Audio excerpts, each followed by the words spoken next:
jabuuti waa dal yar oo ku yaala geeska Afrika waana meesha uu maanta ku soo jeedo dareenka Soomaali badan oo danaynaya xogta kulanka taariikhiga ah iyo wada hadallada halkaasi maanta uga furmay madaxda ka kala socota Somaliland iyo Soomaaliya oo ay hogaaminayaan madaxweyne Muuse Biixi Cabdi iyo Maxamed Cabdilaahi Farmaajo isla maanta waxa halkaasi gaaray ra'iisul wasaaraha dalka Itoobiya Dr. Abiy Ahmed saddexda hogaamiye iyo wufuudoodaba waxa si diiran oo isku mid ah loogu soo dhaweeyay garoonka diyaaradaha ee Xumbuli waxaana halkaasi u taagnaa oo mid kastaba si gaar ah u soo dhaweeyay ra'iisul wasaaraha dalka Jabuuti Cabdulqaadir Kaamil Maxamed iyadoo markii dambena loo galbiyay dhinaca hoteelka caalamiga ah ee Kambiski intaasi kadib ayaa madaxtooyada waddanka Jabuuti waxa ka furmay shir foolka fool oo u dhaxeeya madaxweynayaasha Somaliland iyo Soomaaliya iyo wufuudooda oo markaasi ay shirka kula jireen madaxweynaha dalka Jabuuti Ismaaciil Cumar Geelle oo dalkiisu marti gelinayo wada hadallada iyo ra'iisul wasaaraha dalka Itoobiya oo wada hadalkan inuu qabsoomo ka soo dhiraandhiriyay meel durugsan kadib markii hogaamiyaashu ay si foolka fool ay soo hor fadhiisteen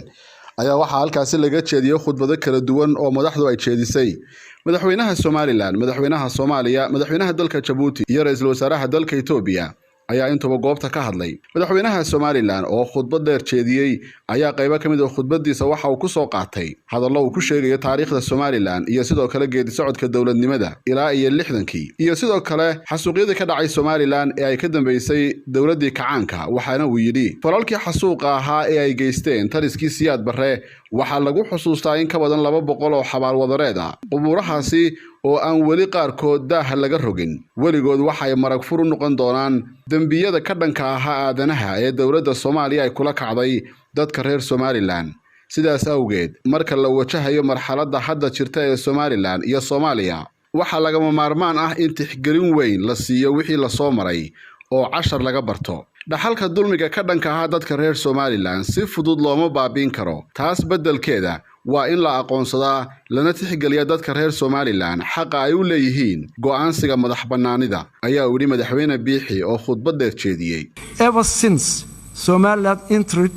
hastily into a voluntary union with Somalia the Somaliland people has been at the receiving end of injustice discrimination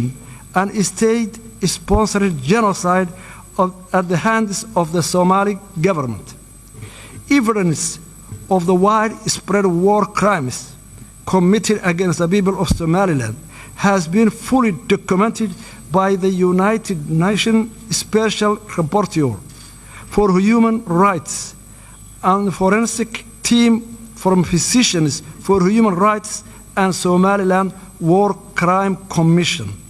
The acts of genocide perpetrated by the Siyaad Barre regime and are memorialized in more than 200 mass graves in our country. The mass graves, which are still being unearthed,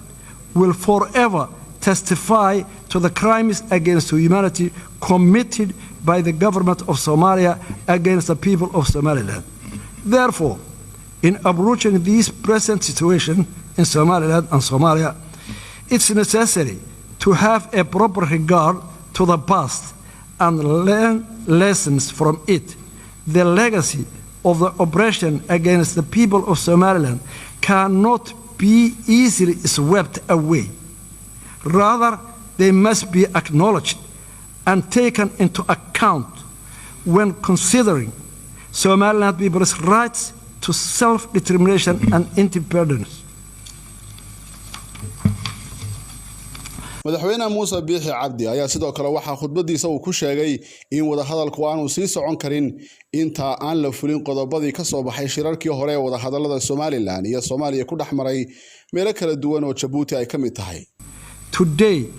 how can we proceed to this dialogue if the previously signed agreements in London, Istanbul, Accra, and Djibouti were not implemented yet? We cordially propose that a serious mediation mechanism and a guarantor should be in place for this new round dialogue. We thank Somalia for their sincere apology to the horror of yesteryear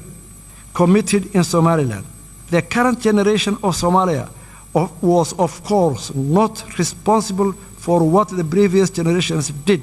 but it is acknowledgement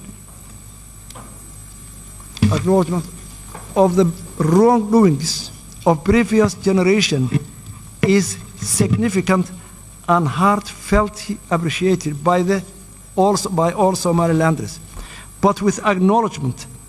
also comes responsibility for the damage that horror caused. Words are not enough.